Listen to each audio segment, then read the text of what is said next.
Hello students, कैसे हैं आप लोग। आई होप आप सब बढ़िया होंगे। मैं हूं वैभव दुबे और यह है आपका प्यारा सा चैनल एमफी सेंटर। इस वीडियो में हम लोग क्लास 12 फिजिक्स के एक बहुत ही इंपॉर्टेंट टॉपिक के बारे में पढ़ने वाले हैं। वह इंपॉर्टेंट टॉपिक है तरंगों का व्यतिकरण यानी इंटरफेरेंस ऑफ वेव्स। इस वीडियो में हम आपको तरंगों के व्यतिकरण को समझा के ही मानेंगे। मैं जानता हूं इससे रिलेटेड बहुत सारे डाउट्स आपको होंगे, तो चलिए स्टार्ट करते हैं। तरंगों का व्यतिकरण यानी इंटरफेरेंस ऑफ वेव होता क्या है। सबसे पहले देखिए, तरंगों का व्यतिकरण, व्यतिकरण शब्द का जो अर्थ होता है, नॉर्मली आप समझिए, व्यतिकरण का मतलब होता है मिलना।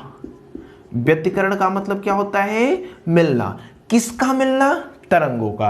यानी तरंगों का जो व्यतिकरण होता है, तरंगों का व्यतिकरण, तरंगों का व्यतिकरण मतलब तरंगों का मिलना।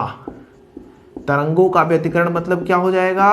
तरंगों का मिलना। यानी इस वीडियो में हम लोग तरंगों के मिलन के बारे में पढ़ेंगे। क्या, कैसे तरंग मिलते हैं। अब उसके आगे जब हम लोग ये जानेंगे कि जब तरंग मिल गए तो उनका जो परिणामी आयाम है वह कितना होगा। हम लोग क्या निकालेंगे? परिणामी आयाम वह कितना होगा। अब आप कहेंगे आयाम क्या होता है, तो आगे भी हम लोग जानेंगे। उसके बाद हम लोग देखेंगे परिणामी तीव्रता, जो हमें दोनों वेव्स मिले उन दोनों वेव्स का परिणामी तीव्रता क्या है, ये सब क्या है, ठीक है ना, वो सब चीजें जानेंगे। उसके बाद हम लोग जानेंगे संतोषी व्यतिकरण क्या होता है, संतोषी व्यतिकरण, ठीक है ना, उसके बारे में भी जानेंगे, ठीक है। और संतोषी व्यतिकरण कब मिलता है, इन सब के बारे में डिटेल जानेंगे। फिर जानेंगे विनाशी व्यतिकरण, विनाशी व्यतिकरण क्या होता है उसके बारे में भी हम लोग जानेंगे। तो सारी की सारी चीजें आज की इस वीडियो में व्यतिकरण से संबंधित जितनी भी टॉपिक्स हैं वो सभी क्लियर होने वाली हैं। नॉर्मली एक शब्द में हम लोग कहें तो तरंगों का व्यतिकरण मतलब होता है तरंगों का मिलना। सबसे पहले चलिए देखते हैं कि तरंगे आपस में मिलती कैसे हैं, ठीक है ना। सबसे पहले हम लोग क्या देखेंगे? तरंगे आपस में कैसे मिल रही हैं। चलिए देख लेते हैं। एकदम इजी सा टॉपिक है, बहुत ही आसान है, लेकिन डाउट्स बहुत रहता है, ध्यान से समझिएगा। ये सपोज कर लेते हैं हमारा एक वेव है, ठीक है, कुछ इस प्रकार से, और ये आपका है दूसरा वेव। ये क्या है? आपका दूसरा वेव, ठीक है ना। अब देखिए, इन दोनों वेव्स की जो आवृत्ति है वह समान होनी चाहिए। आवृत्ति क्या होती है? एक सेकेंड में लगाए गए चक्रों की संख्या। यानी ये वाला एक सेकेंड में जितना चक्कर लगा रहा है उतना ही चक्कर एक सेकेंड में ये वाला वेव भी लगाना चाहिए। पहली कंडीशन क्या है? दोनों की आवृत्ति समान हो। आवृत्ति समान हो मतलब एक चक्कर, एक मिनट में अगर ये 10 चक्कर लगा रहा है तो यह वाला वेव भी एक मिनट में 10 चक्कर लगाए। बात समझ रहे हैं ना। अब देखिए, यहां से यहां तक की जो ऊंचाई होती है, यहां से यहां तक की जो ऊंचाई होती है उसको बोला जाता है एम्पलीट्यूड यानी आयाम।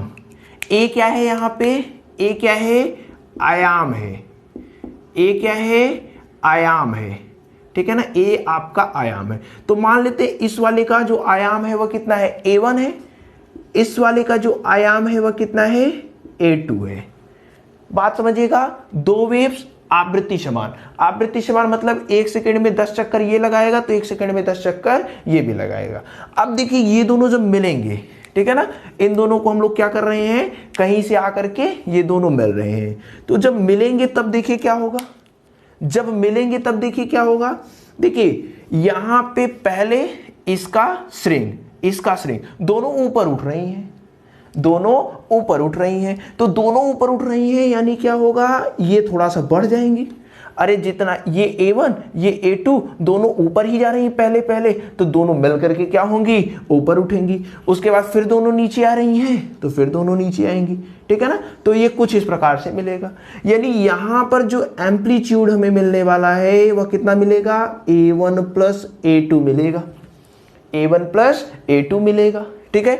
अगर ये सपोज करते हैं A1 10 था, A2 कितना था 5 था, तो ये जो टोटल हमें मिलेगा वो कितना मिलेगा 15 मिलेगा, इस प्रकार से। लेकिन सपोज करते हैं जो दूसरी वेव है वो कुछ इस प्रकार से मिल रही है, पहला वाला जो वेव है वह ऐसे चल रहा है, ठीक है ना, और दूसरा वाला जो वेव है वह कुछ ऐसे चल रहा है, ठीक है ना। इन दोनों को क्या करना है, जोड़ना है, यानी दोनों क्या है, मिल रही हैं।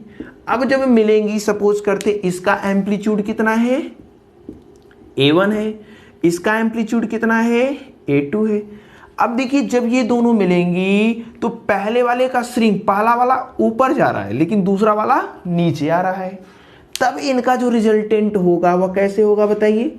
इनका जो रिजल्टेंट होगा वह ऐसे घट जाएगा, घटेगा कि नहीं घटेगा। सपोज करते हैं ये 10 मीटर ऊपर जा रहा है और ये वाला क्या है 5 मीटर नीचे जा रहा है, तो जो हमें रिजल्टेंट मिलेगा वह कितना होगा A1 माइनस A2 होगा, A1 माइनस A2 होगा। ये जाएगा कितना 10, तो इसे ऊपर जा रहा है लेकिन ये वाला 5 इसको नीचे खींच रहा है, तो 10 में से 5 घट जाएगा, यानी कितना जाएगा ये 5 मीटर जाएगा, ठीक है। तो ये दो कंडीशन आपको मिली। इस कंडीशन में आयाम हमें क्या मिला, अधिकतम मिला। इस कंडीशन में आयाम हमें क्या मिला, न्यूनतम मिला। यहां पे देखिए आयाम दोनों का जुटा, क्यों, क्योंकि दोनों श्रिंग दोनों साथ में ऊपर जा रहे थे, साथ में नीचे आ रहे हैं, फिर साथ में ऊपर जा रहे हैं, तो दोनों का जो आयाम एम्पलीट्यूड मिला वो जुड़ के मिला। तो इस कंडीशन में हमें क्या हुआ, आयाम अधिकतम मिला। आयाम क्या हुआ, अधिकतम मिला। अब जब आयाम अधिकतम है तो इसकी जो तीव्रता होगी वह भी क्या होगी, अधिकतम होगी। तीव्रता, इंटेंसिटी, यानी ये कितना चमकीला है, तो तीव्रता भी क्या होगी, अधिकतम होगी। अब आप कहेंगे कि क्यों ऐसा है, आयाम अगर अधिकतम है तो भैया तीव्रता अधिकतम क्यों होगी, क्योंकि जो इंटेंसिटी होती है वह आयाम के अनुक्रमानुपाती होती है। इंटेंसिटी I बराबर होता है KA², या फिर हम ऐसे कह सकते हैं कि I is directly proportional to A²। जितना ज्यादा एम्पलीट्यूड होगा, जितना ज्यादा आयाम होगा, तीव्रता भी क्या होगी, उतनी ही ज्यादा होगी। तो यहां पे आयाम बढ़ गया तो तीव्रता भी क्या होगी, बढ़ जाएगी। इस कंडीशन में देखिए, इस कंडीशन में एम्पलीट्यूड, जो रिजल्टेंट एम्पलीट्यूड हमें मिला है वह क्या हुआ है, घट गया है। तो यहां पे आयाम क्या है, न्यूनतम है। आयाम हमें क्या मिला, घट के मिला, ठीक है ना। आयाम जब न्यूनतम है तो यहाँ पे जो एम्पलीट्यूड, इंटेंसिटी होगी, तीव्रता होगी, वह भी क्या होगी, न्यूनतम होगी, ठीक है, न्यूनतम होगी, ठीक। तो इस कंडीशन में जब तीव्रता अधिकतम हो, जब तीव्रता अधिकतम हो, यानी दो वेव्स इस प्रकार से मिले कि उनकी तीव्रता अधिकतम हो, तो इस प्रकार के व्यतिकरण को संतोषी व्यतिकरण कहते हैं। इस प्रकार के व्यतिकरण को हम लोग क्या कहेंगे, संतोषी व्यतिकरण। संतोषी व्यतिकरण में क्या होता है, तीव्रता अधिकतम होता है, आयाम अधिकतम होता है, ठीक है। तो जिस बिंदु पर तीव्रता अधिकतम होगा, सपोज करते हैं यह वह बिंदु है, इस बिंदु को हम लोग कहते हैं उच्चिष्ट बिंदु। इसको हम लोग क्या बोलेंगे, उच्चिष्ट बिंदु, ठीक है। तो इस प्रकार के जो व्यतिकरण होगा जहां पे हमें अधिकतम तीव्रता, अधिकतम आयाम मिल रहे हों, उसको हम लोग बोलते हैं संतोषी व्यतिकरण, ठीक है ना, संतोषी व्यतिकरण। और यहां पे हमें आयाम न्यूनतम मिला, तीव्रता भी क्या मिली, न्यूनतम मिली। इस प्रकार के व्यतिकरण को हम लोग बोलते हैं विनाशी व्यतिकरण।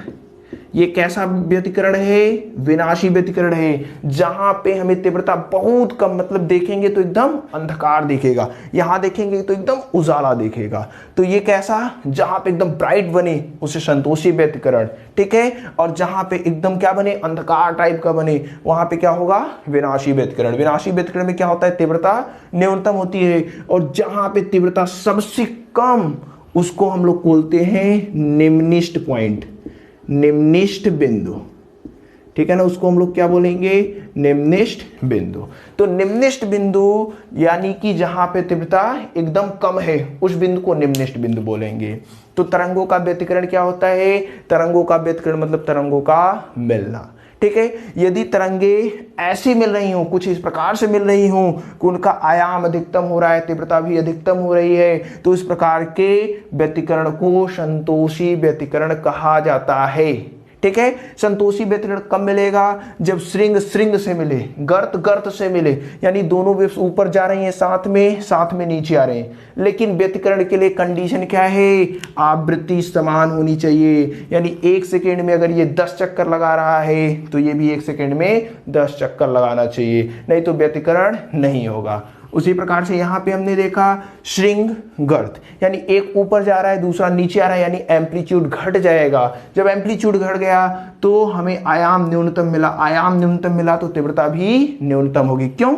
क्योंकि यहां पे हमने पढ़ा जो तीव्रता होती है वह आयाम के वर्ग के अनुक्रमानुपाती होती है। तो यहां पे हमें विनाशी व्यतिकरण मिला, विनाशी व्यतिकरण मिला। ठीक है।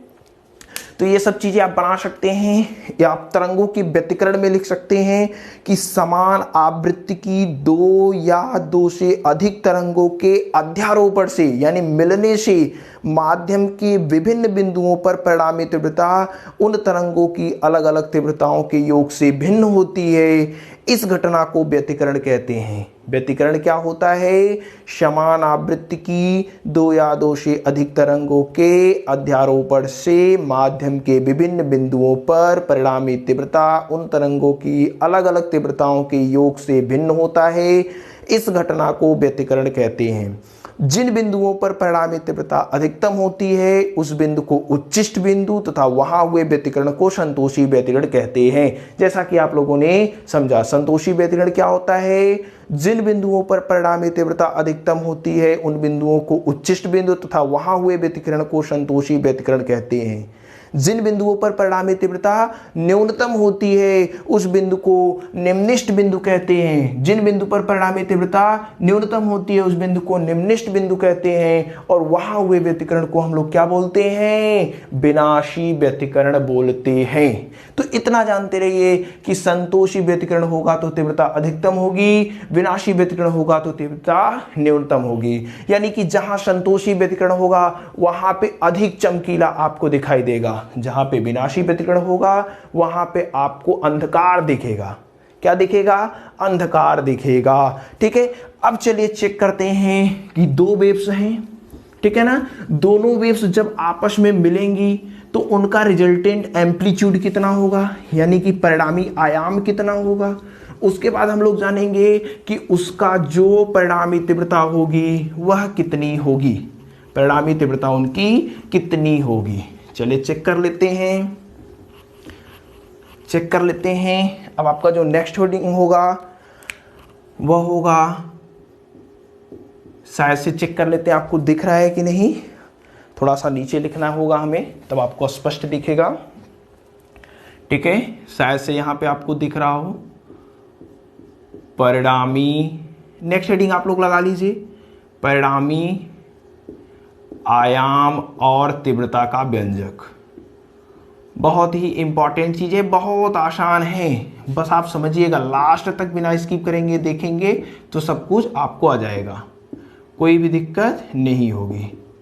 ठीक है ना। हमें क्या निकालना है? जब 2 वेव्स आपस में मिल रहे हैं, उनका व्यतिकरण हो रहा है, तो उनका परिणामी आयाम कितना है, परिणामी तीव्रता कितना है। ठीक है ना। तो एक्सप्रेशन फॉर रिजल्टेंट एम्पलीट्यूड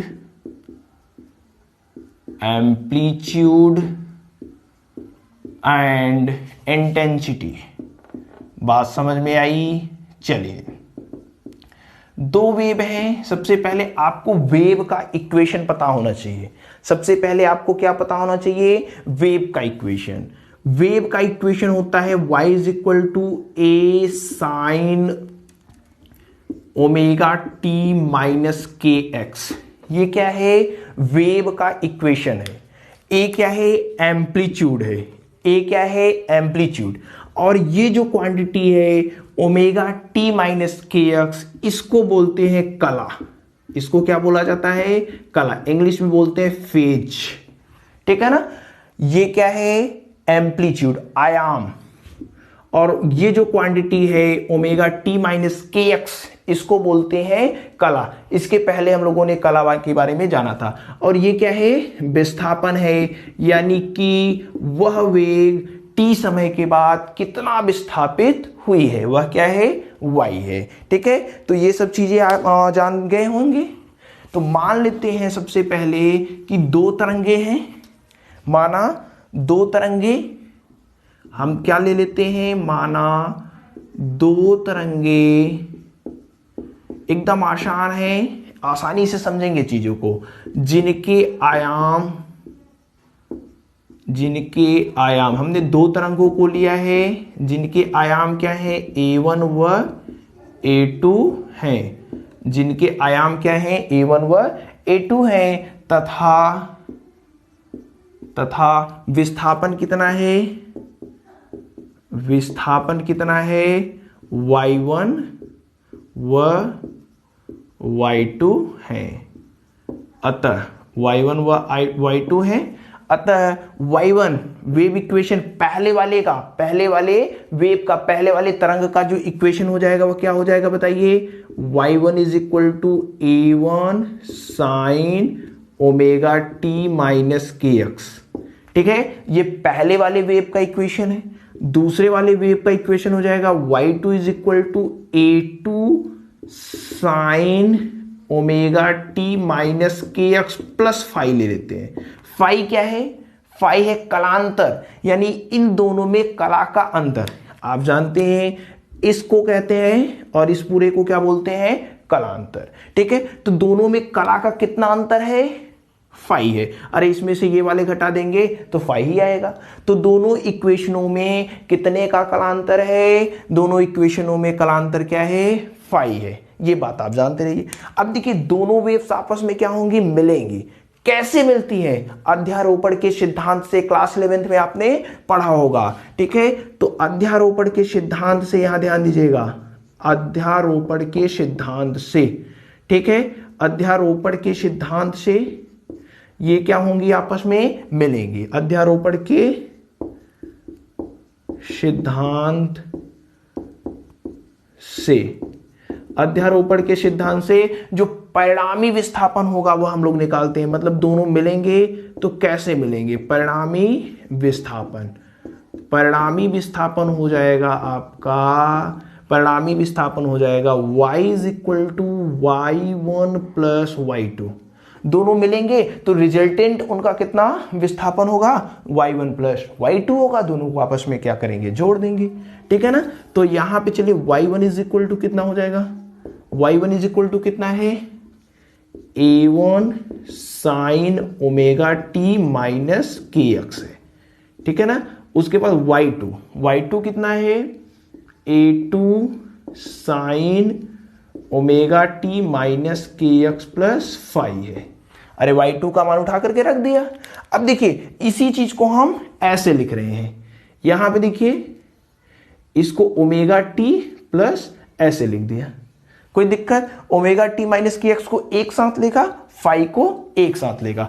आपने एक फार्मूला मैथ में पढ़ा होगा, sine A plus B, sine A plus B is equal to होता है sine A cos B plus cos A sine B. Math वाले बच्चों को तो कोई दिक्कत नहीं होती, ये सब फार्मूला एकदम उनको जुबान पे रहता है, लेकिन जो बायोलॉजी के लोग हैं उनको थोड़ी सी प्रॉब्लम हो सकती है। तो यहाँ पे साइन ए प्लस बी बराबर होता है साइन ए कॉस बी, फिर कॉस ए साइन बी। ये फार्मूला हमने लिख दिया है।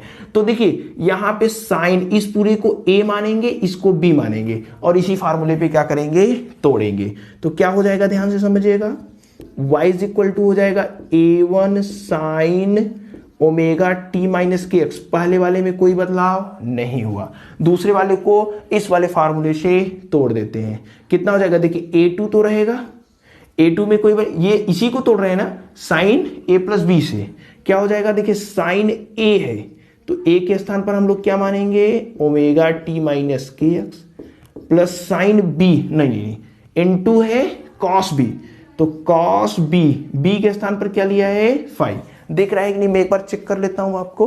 ठीक है, अभी तक तो दिख रहा है, थोड़ा सा ऊपर लिखना पड़ेगा। उसके बाद क्या है, प्लस है प्लस है ना, फिर क्या है देखिए cos a यानी cos omega T minus K x हो जाएगा, cos omega T minus K x हो जाएगा, ठीक है। फिर क्या है sin b, तो sin फाई हो जाएगा, इनटू sin फाई हो जाएगा।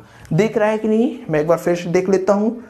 चलिए दिख रहा है, लेकिन थोड़ा सा आपको दिक्कत होगी। यहां पे हम कैमरे को कुछ इस प्रकार से कर लेते हैं, अब आपको शायद से अच्छे से दिख रहा होगा, ठीक है। चलिए इसको हम लोग रफ कर देते हैं। रफ करने के बाद थोड़ा सा आप लोग एडजस्ट कर लीजिएगा। सबसे पहले देखिए यहां पे a1 sine omega T minus K x है। अच्छा, इस a2 का इसी में गुणा करा देते हैं, तब आपको पूरा पूरा दिखने लगेगा, कोई दिक्कत भी नहीं होगी, ठीक है। तो y इज इक्वल टू क्या है, यहां पे देखिए अगर नीचे वाली लाइन आपको न दिख रही होगी तो अब लिख लीजिएगा, कोई दिक्कत नहीं होगी, ठीक है। a sine omega T minus K x. अब देखिए a2 का गुणा इसमें कराएंगे तो कितना हो जाएगा a2, ठीक है ना, क्या है sign omega T minus K x. फिर देखिए क्या है कॉस फाई है, तो कॉस फाई ले लिया, प्लस अब देखिए a2 का गुणा इसमें भी होगा, हाँ इसमें भी होगा, a2 इज इक्वल टू कितना हो जाएगा cos omega T minus K x into क्या है साइन फाई, तो साइन फाई हो जाएगा। अगर नीचे वाली लाइन आपको नहीं दिख रही है तो केवल हमने इसमें a2 यहाँ पे कॉमन था, a2 को गुणा करा दिया। अब देखिए क्या लिख रहा है, क्या लिख रहे हैं, देखिए यहाँ पे sign omega T minus common, sign omega T minus K x common, दोनों में है कि नहीं, इसमें भी है इसमें भी है, कॉमन कर लेते हैं। यहाँ पे a1 रहेगा, ध्यान दीजिएगा यहाँ पे a1 है। देखिए कॉमन कर लीजिए sign omega T minus K X, sine omega T minus K x को कॉमन करेंगे तो क्या बचेगा, यहां से a1 बचेगा, और यहां से क्या बचेगा, देखिए a2 बचेगा, इसको तो कॉमन कर लिया, अब क्या है कॉस फाई, ठीक है, प्लस इधर देख लेते हैं, इधर कुछ भी नहीं है, a2 cos omega T minus K X into sine phi है। इतनी चीजें हैं, कोई दिक्कत, देख लेते हैं कोई दिक्कत है आपको, ठीक है ना। चलिए आराम से, अब देखिए हम लोग क्या करते हैं, इस पूरे को यहां से यहां तक को मान लेते हैं आर कॉस थीटा। इस पूरे के स्थान पर हम लोग क्या लिखने वाले हैं, आर कॉस थीटा, और इसके स्थान पर, ठीक है ना, इसके स्थान पर हम लोग लिखने वाले हैं आर साइन थीटा, ठीक है। बात समझ रहे हैं हम क्या कर रहे हैं। चलिए मान लेते हैं हम लोग, माना a1 plus a2 cos phi बराबर है आर कास थीटा, क्या है आर कास थीटा, और a2 sine phi, a2 sine phi is equal to है आर साइन थीटा। अरे ये कॉस में था, इसको कॉस में मान लिया, ये साइन में था, इसको साइन में मान लिया। a1 और a2 यानी जो दोनों का रिजल्टेंट एम्पलीट्यूड है वह हमने कितना मान लिया, r मान लिया है। r क्या है, परिणामी आयाम है, r क्या है परिणामी आयाम है, ठीक है। इतनी बात समझ में आई। चलिए जो जो हमने माना है उसी के स्थान पर क्या करते हैं, रख देते हैं।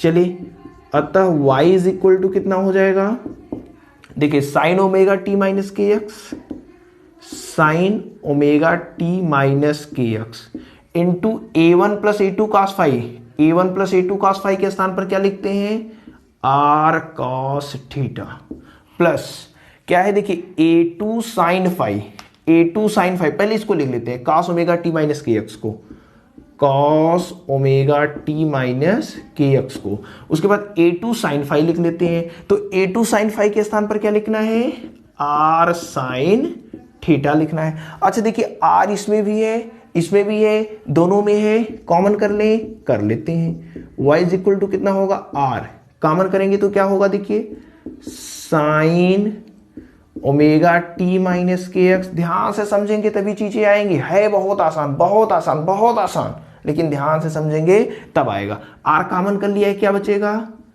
Cos theta.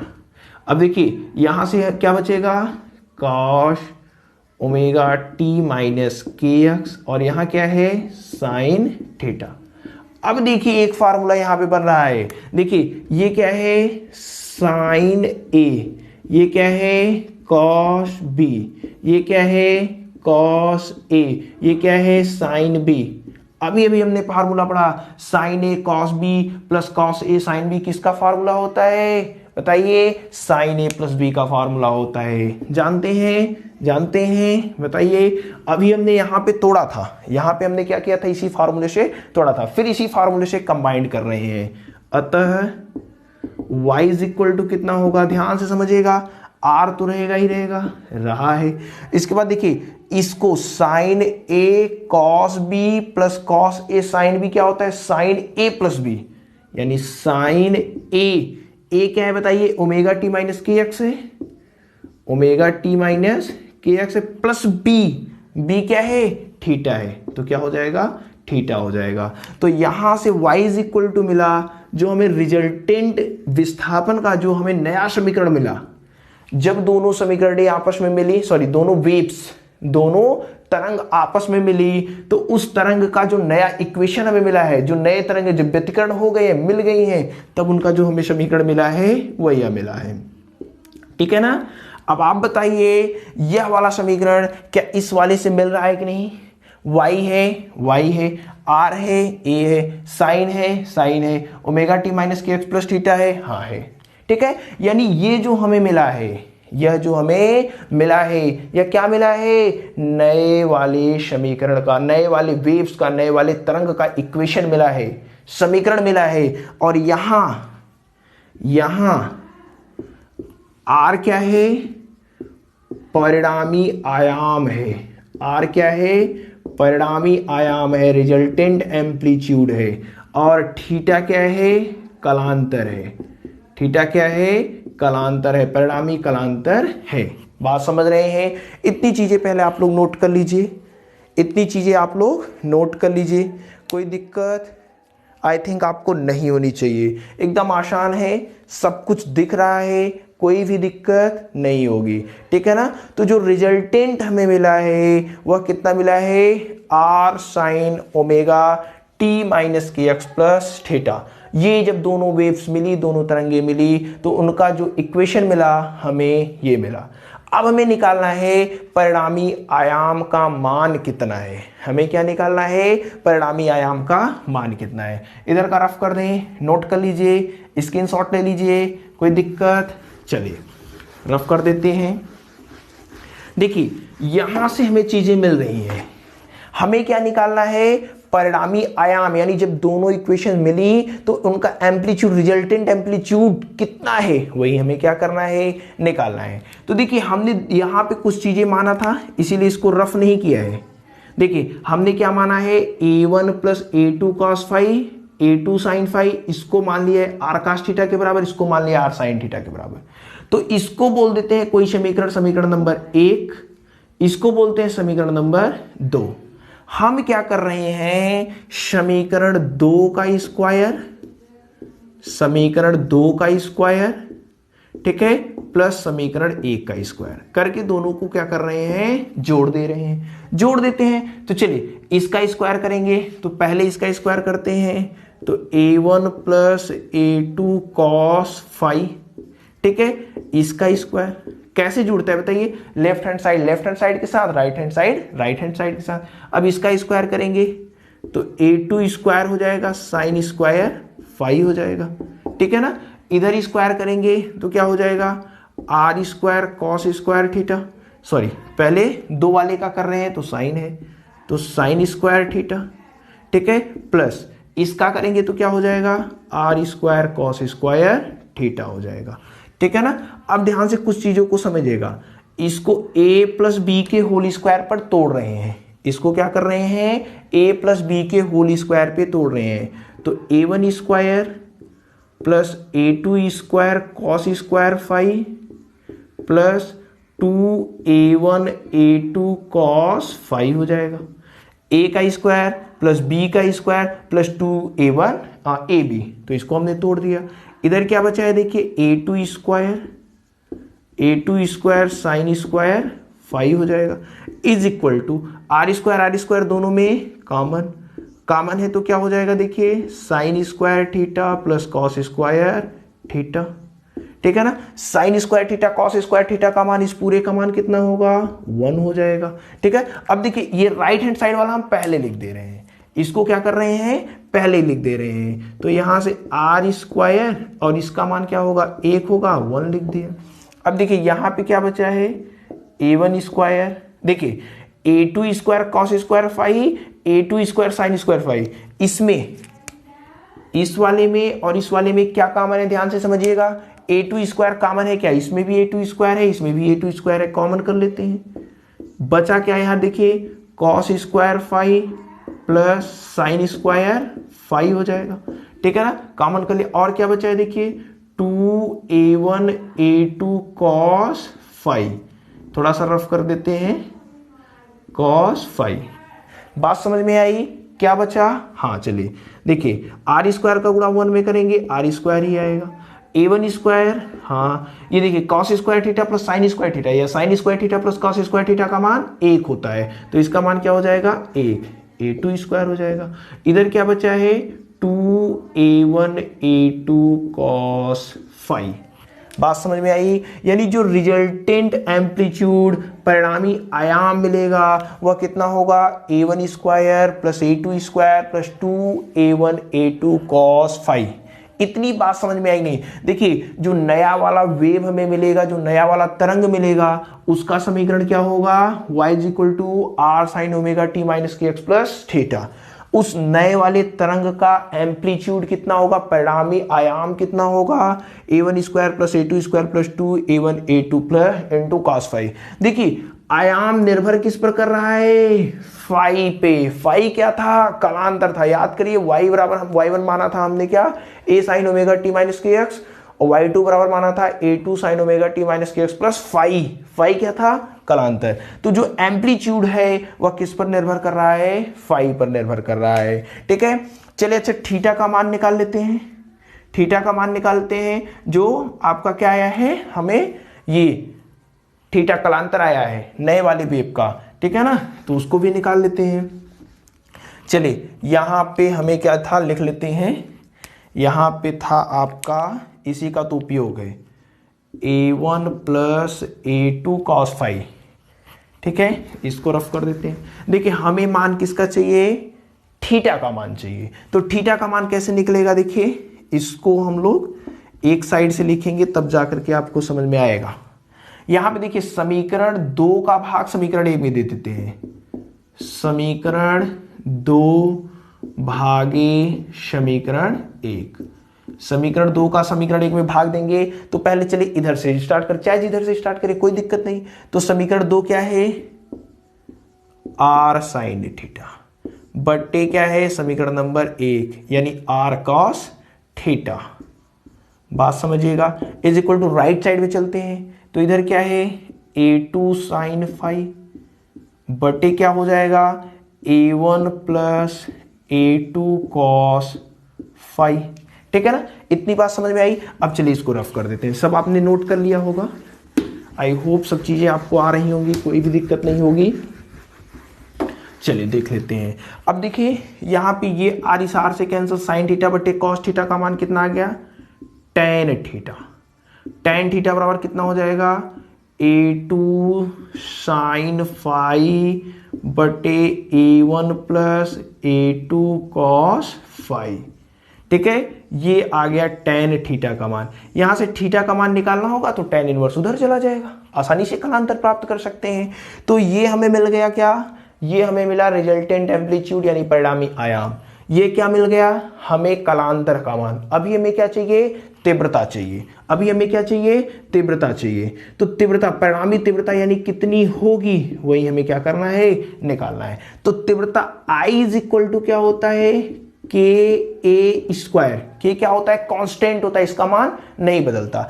अगर हम बात करें पहले वाली इक्वेशन की, तो पहले वाली इक्वेशन की मान लेते हैं इंटेंसिटी है I1, पहले वाले का एम्पलीट्यूड याद करिए, आयाम कितना था A1, तो I1 इज इक्वल टू क्या हो जाएगा, के A1 का स्क्वायर।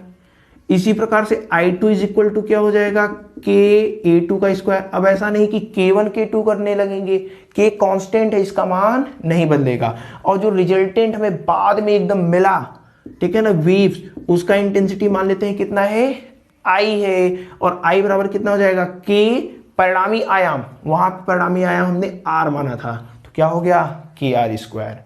बात समझ में आई कि नहीं आई? ये I इज इक्वल टू होता है, ये फार्मूला है, इंटेंसिटी बराबर होता है KA स्क्वायर। ठीक है, तो पहले वाली की बात कर रहे थे A1, दूसरे की बात कर रहे हैं A2। ठीक है, इतनी बात समझ में आ गई। देखिए इस वाले समीकरण को बोल देते हैं समीकरण नंबर 4।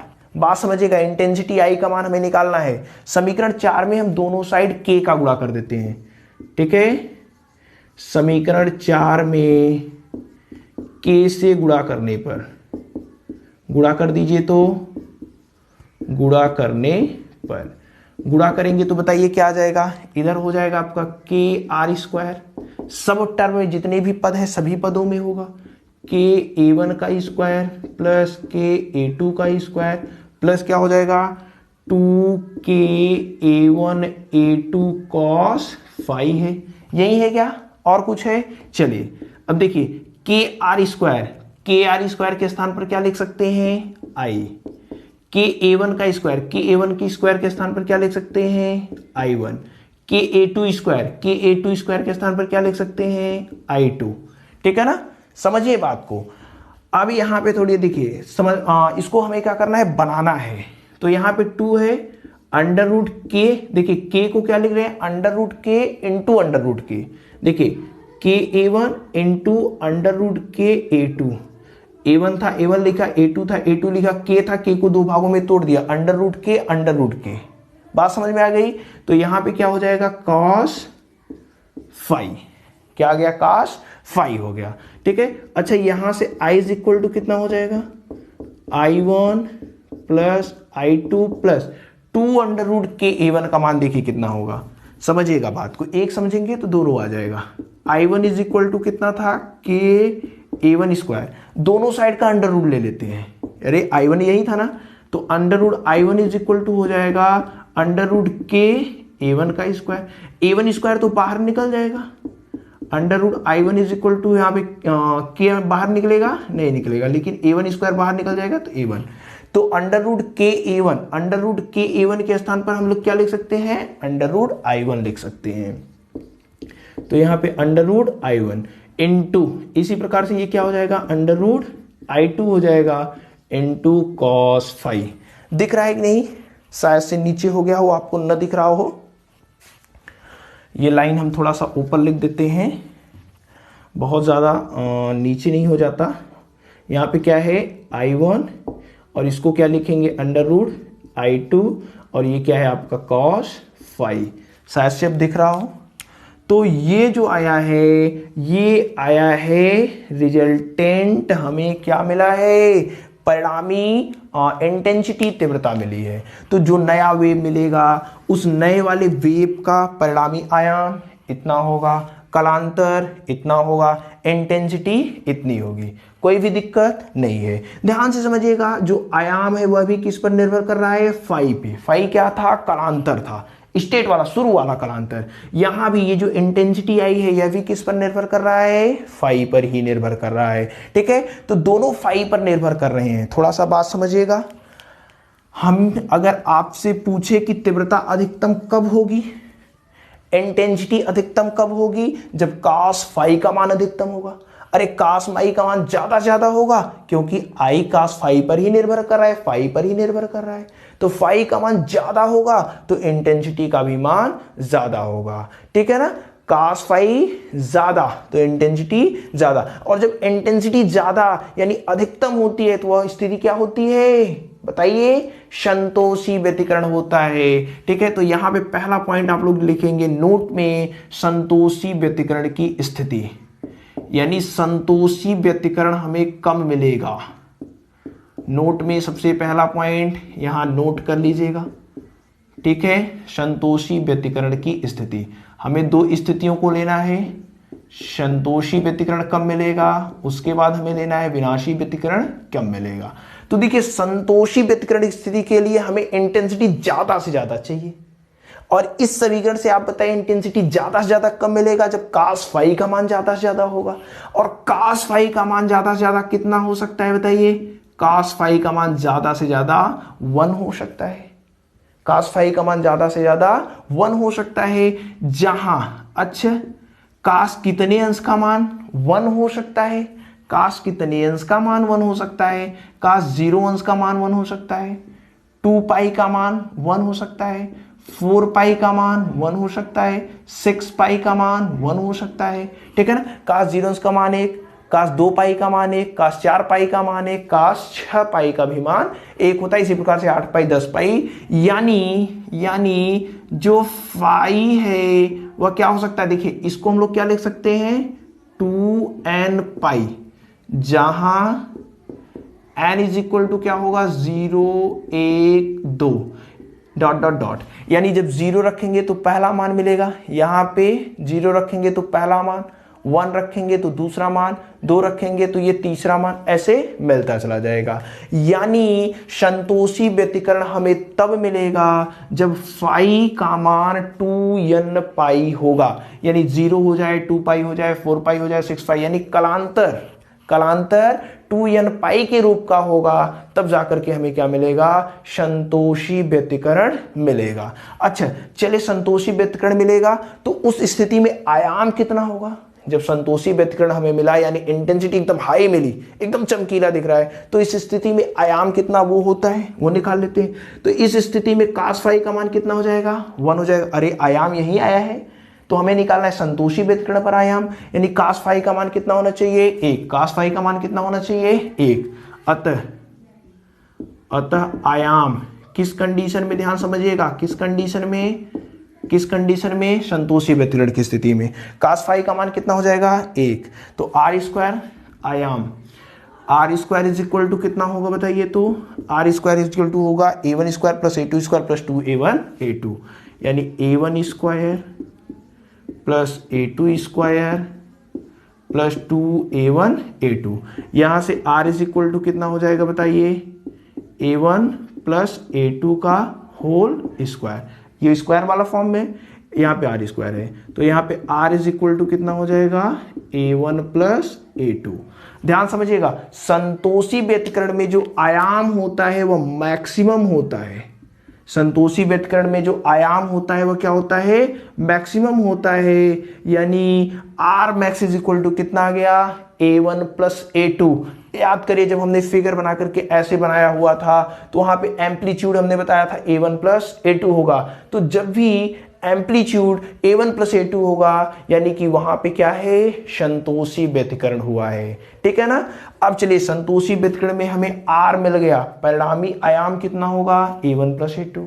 अब हमें निकालना है परिणामी तीव्रता। ठीक है ना, तीव्रता कितनी होगी संतोषी व्यतिकरण में वो भी निकाल लेते हैं।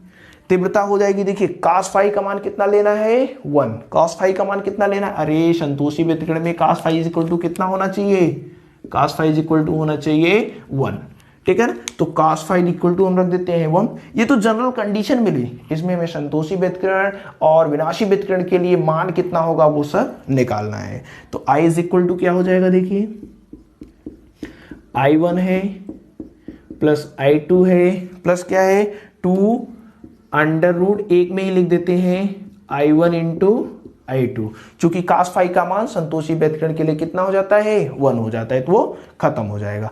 अब देखिए इसको हम लोग क्या लिख सकते हैं दूसरे रूप से, देखिए I is equal to I1 को क्या लिख सकते हैं अंडर रूट I1 का स्क्वायर लिख सकते हैं, स्क्वायर है अंडर रूट कट जाएगा, केवल क्या बचेगा I1। इसी प्रकार से I2 को क्या लिख सकते हैं अंडर रूट में I2 का square plus 2 under root I1 into under root I2। ये क्या बन गया a square plus B square plus 2ab, यानी जो I इज इक्वल टू बनेगा वह a प्लस बी का होल स्क्वायर, यानी under root I1 plus under root I2 का होल स्क्वायर है। अच्छा I1 का मान कितना होता है बताइए, I1 हमने लिखा था I1 इज इक्वल टू होता था KA1 स्क्वायर। ठीक है ना, और I2 is equal to KA2 square. तो यहां पे देखिए क्या हो जाएगा, I1 का मान हो जाएगा KA1 का स्क्वायर अंडर रूट में प्लस यहां पे हो जाएगा KA2 का स्क्वायर। ठीक है ना, अंडर रूट में पूरा रहेगा, ध्यान दीजिएगा A2 का स्क्वायर का होल स्क्वायर, ठीक है ना। अब यहां पे देख लेते हैं, देखिए a1 स्क्वायर तो करड़ी में से बाहर निकल जाएगा, लेकिन k बाहर निकल पाएगा नहीं, तो i इज इक्वल टू कितना हो जाएगा, देखिए ध्यान समझिएगा, a1 स्क्वायर बाहर निकला, a1 स्क्वायर बाहर निकला, a हुआ, अभी अंडर रूट में क्या बचा है k। उसी प्रकार से यहाँ पे a2 स्क्वायर बाहर निकल जाएगा, अरे स्क्वायर है यहाँ पे, सॉरी स्क्वायर है तो बाहर निकला, लेकिन अंदर अभी क्या बचा है, अंडर रूट में k का क्या है, होल स्क्वायर है, होल स्क्वायर है ना। अब देखिए अंडर रूट के दोनों में क्या है, कॉमन है, तो अंडर रूट के को हमने क्या कर लिया, बाहर ले लिया, क्या बचा a1 प्लस a2, और ये पूरे का क्या है, स्क्वायर है, अंडर रूट के का स्क्वायर करेंगे तो क्या बचेगा, ओनली के बचेगा, ठीक है। a1 प्लस a2 का फिर क्या, इसका भी तो स्क्वायर होगा, तो a1 प्लस a2 का स्क्वायर हो जाएगा। यानी जो रिजल्टेंट हमें मिलेगा I का मान, तीव्रता का मान, किस कंडीशन में बताइए, संतोषी व्यतिकरण की कंडीशन में, वह मिलेगा k a1 square plus a2 square, ठीक है, सॉरी स्क्वायर नहीं रहेगा, पूरे का स्क्वायर रहेगा, ध्यान समझिएगा इस बात को, आसान है, ठीक है। यानी संतोषी व्यतिकरण की स्थिति में जो आयाम मिलेगा वह a1 प्लस a2 मिलेगा, उसके बाद जो रिजल्टेंट इंटेंसिटी मिलेगी वह k a1 प्लस a2 का होल स्क्वायर मिलेगा। अब हमें निकालना है पथांतर, यानी कि पथ में अंतर कितने का होगा, कितनी दूर बाद हमें संतोषी व्यतिकरण मिलते चले जाएंगे। तो एक फार्मूला आप याद रखिएगा, चूंकि कलांतर जो होता है वह होता है 2 पाई बटे लैम्डा गुणे पथांतर, ठीक है ना। कलांतर बराबर क्या होता है, 2 पाई लैम्डा बटे पथांतर। तो यहां से पथांतर का अगर हमें मान निकालना, ये फार्मूला आप जानते रहिए, तो पथांतर बराबर होगा लैम्डा बटे 2 पाई इंटू कलांतर, यही होगा ना, कि और कुछ होगा, नहीं यही होगा। कलांतर हमने क्या मिला था, देखिए जो रिजल्टेंट मिला था वो कलांतर क्या था, फाई था, और फाई का मान हमें क्या मिला है, 2n पाई। कलांतर देखिए संतोषी व्यतिकरण में जो कलांतर होना है उसका मान कितना होता है, 2n पाई होता है। यानी पथांतर मान लेते हैं डेल्टा x है, तो लैम्डा बटे 2 पाई इंटू कलांतर कितना है, 2n पाई, ये दो से कैंसिल, पाई से कैंसिल, डेल्टा x, यानी कि पथांतर कितना मिला, n, इधर देखिए n बचा, इधर लैम्डा बचा, यानी n इंटू लैम्डा। n का मान कहां से कहां तक है, 0, जहां n इज इक्वल टू कितना है, 0 1 2, ठीक है। यानी डेल्टा x पथांतर कितना हो जाएगा बताइए, पहला 0 रखेंगे तो 0 आएगा, फिर उसके बाद 1 रखेंगे तो लैम्डा आएगा, 2 रखेंगे 2 लैम्डा, 3 रखेंगे 3 लैम्डा, यानी जो पथांतर होगा वह 0 लैम्डा 2 लैम्डा 3 लैम्डा, ठीक है। इस पर हमें क्या मिलेगा, संतोषी व्यतिकरण मिलेगा। आसान था, एकदम आसान, कोई भी दिक्कत आपको आई होप नहीं होगी। थोड़ा सा मैथमेटिकल चीजें हैं, एकदम आसान है, ध्यान देंगे तो चीजें एकदम आपको स्पष्ट दिखाई देंगी, सब कुछ समझ में आएगा। नोट कर लिए, वीडियो को पॉज करके नोट कर लीजिए। चलिए, ये तो था संतोषी व्यतिकरण की स्थिति, यानी कि संतोषी व्यतिकरण कब आपको मिलेगा। अब हम बात करते हैं विनाशी व्यतिकरण की स्थिति, ठीक है। विनाशी व्यतिकरण में क्या होता है बताइए, विनाशी व्यतिकरण में हमने आपको बताया था कि जो एम्पलीट्यूड होगा वह कम से कम होगा। यहां पर लिख लेते हैं विनाशी व्यतिकरण की स्थिति, विनाशी व्यतिकरण की स्थिति। विनाशी व्यतिकरण की स्थिति में बताइए कब मिलेगा, विनाशी व्यतिकरण हमें कब मिलेगा, जब फाई का मान कम से कम हो। अरे विनाशी व्यतिकरण के लिए फाई क्या होना चाहिए, कम से कम होना चाहिए, तभी तो आर का मान क्या मिलेगा, कम से कम होगा। देखिए आर एम्पलीट्यूड किस पे निर्भर कर रहा है, फाई, ज्यादा से ज्यादा फाई का मान होगा तो आर का भी मान ज्यादा होगा। तो एम्पलीट्यूड ज्यादा से ज्यादा किस में आता है, संतोषी व्यतिकरण में आता है। हमें निकालना है विनाशी व्यतिकरण। विनाशी व्यतिकरण में एम्पलीट्यूड का मान कम से कम होता है, तो कम से कम कास फाई का मान कितना हो सकता है, -1 हो सकता है।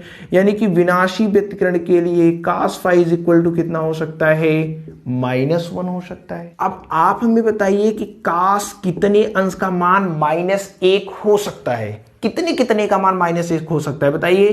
तो कॉस आपका पाई 180 अंश का मान -1 हो सकता है। 3 पाई का भी मान कितना हो सकता है, -1 हो सकता है। 5 पाई का भी मान क्या हो सकता है, कास 5 पाई का भी मान -1 हो सकता है। इसी प्रकार से डॉट डॉट डॉट, यानी n is equal to, n नहीं कहिए, ठीक है, यहां पे फाई कहेंगे ना, तभी तो cos phi is equal to -1 आएगा। जब पाई रखेंगे, 3 पाई रखेंगे, 5 पाई रखेंगे, यानी फाई किस रूप का हो सकता है। देखिए विषम संख्याएं हैं, 1 3 5 फिर 7 फिर 9, तो विषम संख्या है तो कैसे लिख सकते हैं, 2n-1 इंटू पाई, जहां n इज इक्वल टू हमें कहां से स्टार्ट करना है, 1 2 3 4 डॉट डॉट डॉट, यानी कि फाई इज इक्वल टू, देखिए 1 रखेंगे तो पहला मान मिलेगा, 2 रखेंगे तो दूसरा मान, 3 रखेंगे तो तीसरा मान। यानी कि अगर विनाशी व्यतिकरण प्राप्त करना है तो विनाशी व्यतिकरण के लिए जो कलांतर होना चाहिए, phi is equal to 2n-1 into pi का होना चाहिए।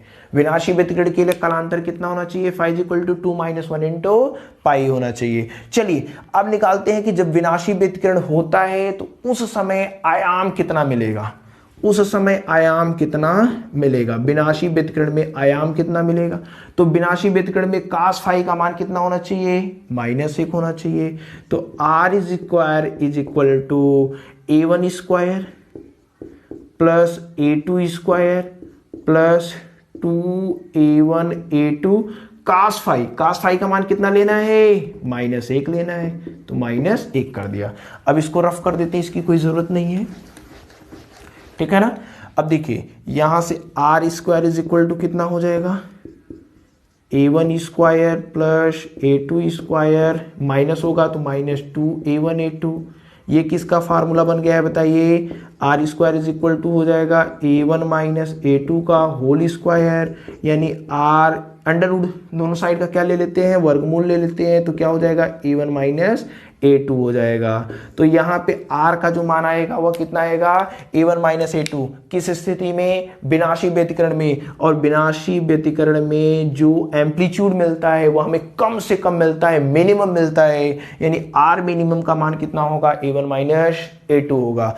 r मिनिमम का मान कितना होगा, a1 माइनस a2 होगा। विनाशी व्यतिकरण की स्थिति में जो हमें एम्पलीट्यूड मिलेगा, परिणामी आयाम मिलेगा, वह क्या है, a1 माइनस a2 है। चलिए बात करते हैं परिणामी तीव्रता की, ठीक है। यानी कि जब आपको क्या मिलेगा, विनाशी व्यतिकरण, तो उस समय तीव्रता कितनी होगी, उस समय तीव्रता के लिए कास फाई का मान, देखिए ये जनरल कंडीशन, इसी में कास फाई का मान कितना रखना है, -1 रखना है, ठीक है। अतः तीव्रता इज इक्वल टू कितना हो जाएगा, I इज इक्वल टू हो जाएगा I1 प्लस I2 प्लस, देखिए 2 अंडर रूट I1 I2 है, 2 under root I1 into I2 है, गुणे क्या हो जाएगा बताइए, कास फाई का मान कितना है, -1 है, ठीक है। I इज इक्वल टू कितना हो जाएगा, ध्यान समझिएगा, एकदम वही कंडीशन है, I1 प्लस I2, जैसे यहां पे किए हैं सब के सब काम यहां भी करने हैं। यहां -2 अंडर रूट I1 इंटू क्या होगा, I2 होगा। अब देखिए इसको रफ कर देते हैं, यहां पे हमें मिल जाएगा आसानी से, ध्यान समझिएगा।